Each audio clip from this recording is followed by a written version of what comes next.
Salut à tous et bienvenue sur la chaîne C'est Finance. Aujourd'hui nous allons parler du S&P 500.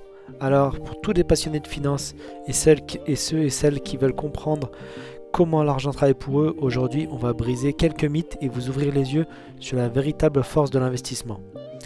On entend souvent dire que la bourse est risquée, compliquée ou réservée aux experts. Mais si je vous disais que la réalité est bien plus fascinante et surtout bien plus profitable par rapport à ce que les gens imaginent.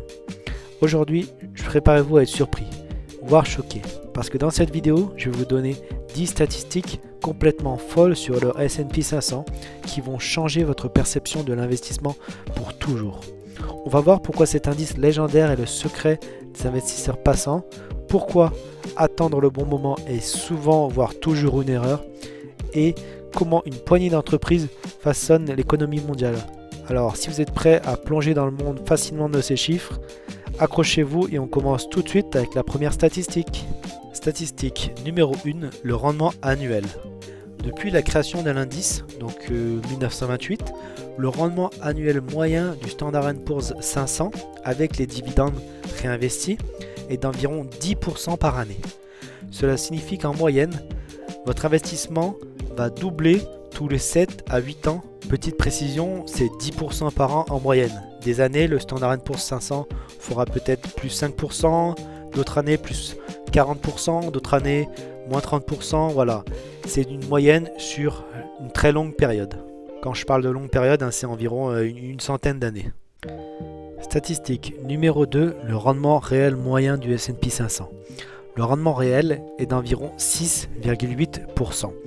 Quand je parle du rendement réel, ça veut dire le rendement moyen ajusté de l'inflation. Cela signifie que le S&P 500 crée une richesse réelle et significative même après avoir neutralisé cette inflation. Statistique numéro 3, investir n'est pas si pire. Si vous aviez investi en 1929, juste avant le plus grand krach boursier de l'histoire, cela n'aurait pas été catastrophique. En effet, si vous aviez investi et conservé vos positions, le marché serait finalement redressé et aurait continué sa croissance, prouvant la résilience du marché à long terme.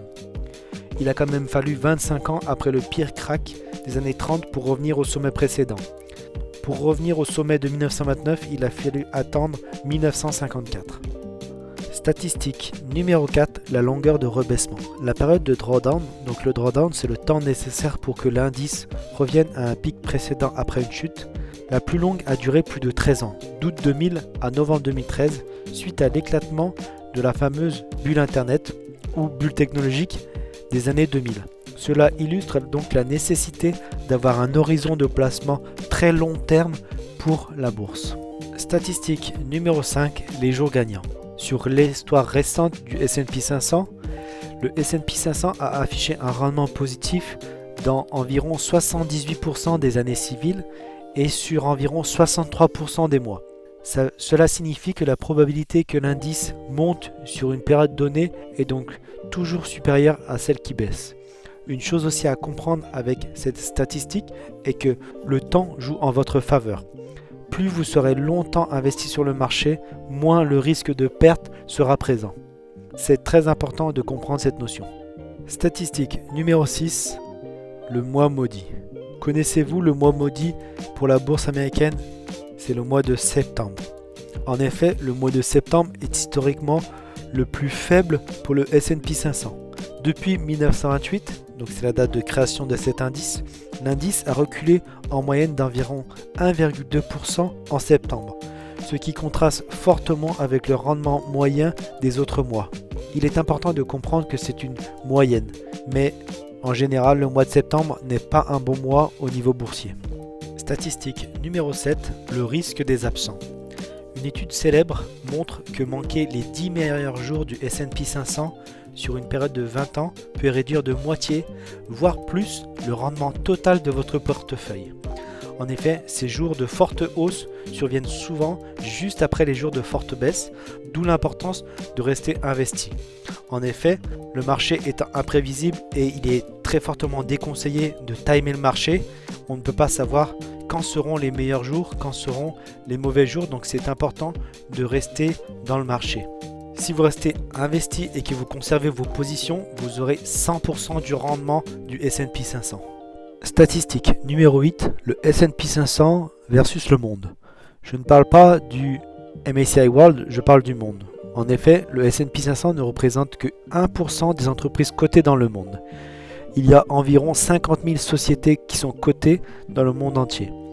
Mais il constitue historiquement entre 50 et 60% de la capitalisation boursière mondiale. C'est une concentration de puissance qui est vraiment incroyable.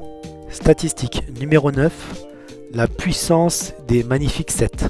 Aujourd'hui, les 7 plus grandes entreprises technologiques, donc ce qu'on appelle les Magnificent 7, donc c'est Apple, Microsoft, Amazon, Alphabet, Nvidia, Meta et Tesla, représentent environ 30% de la capitalisation totale de l'indice S&P 500. C'est une concentration de l'indice qu'on a rarement vu dans l'histoire.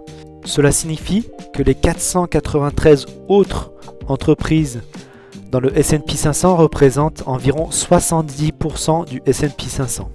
Statistique numéro 10, l'investissement record.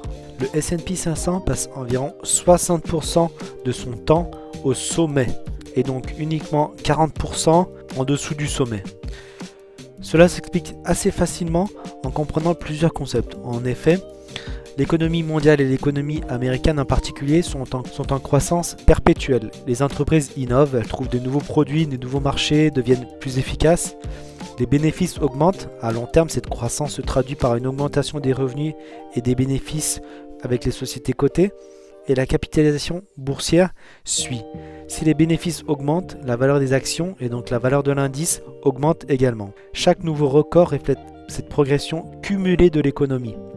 Il y a aussi un effet qui est très important, c'est un effet momentum. Par exemple, lorsque le marché est en bonne santé, il peut atteindre de nombreux sommets dans un laps de temps très court. Par exemple, il peut y avoir une vague de 30 à 40 nouveaux records dans une seule année haussière, lors par exemple d'un bull market. Historiquement, les rendements moyens de l'indice après avoir atteint un nouveau sommet sont restés largement positifs sur des horizons d'1 an, 3 ans et 5 ans. Les investisseurs n'attendent pas de repli, ils voient la tendance et continuent d'investir. La conséquence pour l'investisseur est qu'il est presque toujours préférable d'investir maintenant, le plus tôt possible, plutôt qu'attendre que le marché chute, car ce creux, ce bear market pourrait ne jamais arriver. En effet, il est impossible de savoir quand le marché va baisser. Il est déconseillé de timer le marché. Attendre un repli significatif signifie que vous allez manquer des opportunités de croissance générées avec ces records annuels moyens. Si vous attendez, vous risquez de vous retrouver à acheter le marché à un niveau encore plus élevé, donc un nouveau record, que le point que vous avez initialement prévu. Le taureau de Wall Street est vraiment très fort. Statistique bonus.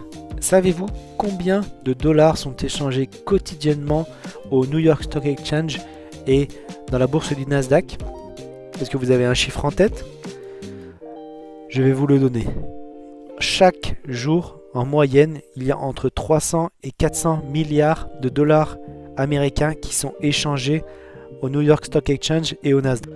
Ça, c'est en moyenne. Les jours de forte volatilité, par exemple les journées exceptionnelles avec des annonces économiques majeures, des événements géopolitiques importants, la valeur totale peut largement excéder 500 milliards de dollars américains.